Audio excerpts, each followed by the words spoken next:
Anganwadi helper മേനകയുടെ ക്രൂരമായ കൊലപാതകത്തിൽ മനസാക്ഷിയെ മരവിപ്പിക്കുന്ന കൂടുതൽ വിവരങ്ങൾ പുറത്ത്. പോസ്റ്റ്മോർട്ടം റിപ്പോർട്ടിലൂടെ പ്രതിയുടെ മൊഴിയിലൂടെയുമാണ് ഞെട്ടിക്കുന്ന വിവരങ്ങൾ പുറത്തുവരുന്നത്. 30-കാരിയായ മേനകയുടെ മരണം അതിക്രൂരമായ മർദ്ദനം മൂലമാണെന്ന് പ്രാഥമിക പോസ്റ്റ്മോർട്ടം സൂചനകൾ വ്യക്തമാക്കുന്നു. കഴുത്തിൽ ബലമായി പിടിച്ചു വെള്ളത്തിൽ മുക്കി ശ്വാസം മുട്ടിച്ചാണ് പ്രതി മേനകയുടെ ജീവനെടുത്തതെന്നാണ് നിഗമനം. കേസിൽ അറസ്റ്റിലായ മുഴിയാർ സ്വദേശിയായ വിനോദ് കുമാറിനെ കോടതിയിൽ ഹാജരാക്കി 14 ദിവസത്തേക്ക് റിമാൻഡ് ചെയ്തു. നിലവിൽ കൊട്ടാരക്കര ജയിലിലാണ് ഈ ക്രൂരനായ പ്രതിയെ പാർപ്പിച്ചിരിക്കുന്നത്. വെറും ദിവസങ്ങളിൽ തെളിവെടുപ്പിനായി ഇയാളെ പോലീസ് കസ്റ്റഡിയിൽ വാങ്ങും.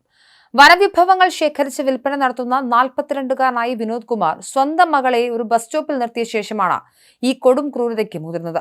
സംഭവ ദിവസം രാവിലെ വനവിഭവങ്ങൾ ശേഖരിക്കാനായി മീനാറിലെത്തിയ ഇയാൾ മേനക അംഗനവാടിയിലേക്ക് പോകുന്ന സമയത്ത് സമീപത്തെ ബസ് സ്റ്റോപ്പിലുണ്ടായിരുന്നു. ഈ സമയം പ്രായപൂർത്തിയാകാത്ത മകളും ഇയാൾക്കൊപ്പം ഉണ്ടായിരുന്നു. എന്നാൽ മകളെ അവിടെ നിർത്തിയ ശേഷം വിനോദ് മേനകയെ കാട്ടുവഴിയിലൂടെ രഹസ്യമായി പിന്തുടരുകയായിരുന്നു. തമിഴ്നാട് സ്വദേശിനിയായ മേനക ഗവിയിലാണ് താമസിക്കുന്നത്. ഇവരുടെ ഭർത്താവ് ഗവിയിൽ ഒരു തോട്ടം തൊഴിലാളിയാണ്. ഇവർക്കൊരു കുട്ടിയുമുണ്ട്. ദിവസവും 4 കിലോമീറ്ററോളം വനത്തിലൂടെ നടന്നു വേണം മേനകയ്ക്ക് മീനാറിലെ അംഗനവാടിയിൽ ജോലിക്കെത്താൻ.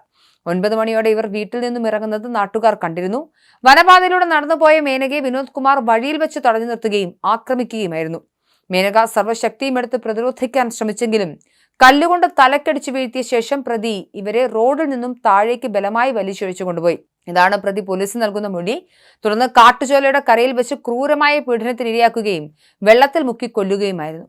പീഡനത്തിനൊടുവിൽ മേനക മരിച്ചു എന്നുറപ്പായതോടെ വിനോദ് കുമാർ യാതൊരു ഭാവവ്യത്യാസവുമില്ലാതെ തിരികെ പ്രധാന റോഡിലേക്ക് വരികയും മകളെയും കൂട്ടി ബസ്സിൽ കയറി വണ്ടിപ്പെരിയാറിലേക്ക് രക്ഷപ്പെടുകയുമായിരുന്നു. അതേസമയം അംഗനവാടിയിലേക്ക് പോകുന്നതിനിടെ തനിക്ക് എന്തോ കടിച്ചെന്ന് പറഞ്ഞ് മേനക തമിഴ്നാട്ടിലുള്ള തന്റെ അച്ഛനെ ഫോണിൽ വിളിച്ച് സംസാരിച്ചിരുന്നു. പിന്നീട് അച്ഛൻ തിരിച്ചു വിളിച്ചപ്പോൾ ഫോൺ എടുക്കാത്തതിനെ തുടർന്ന് അദ്ദേഹം പരിഭ്രാന്തനാവുകയും ഉടൻ തന്നെ ഗവിയിലുള്ള നാട്ടുകാരെ വിവരം അറിയിക്കുകയുമായിരുന്നു.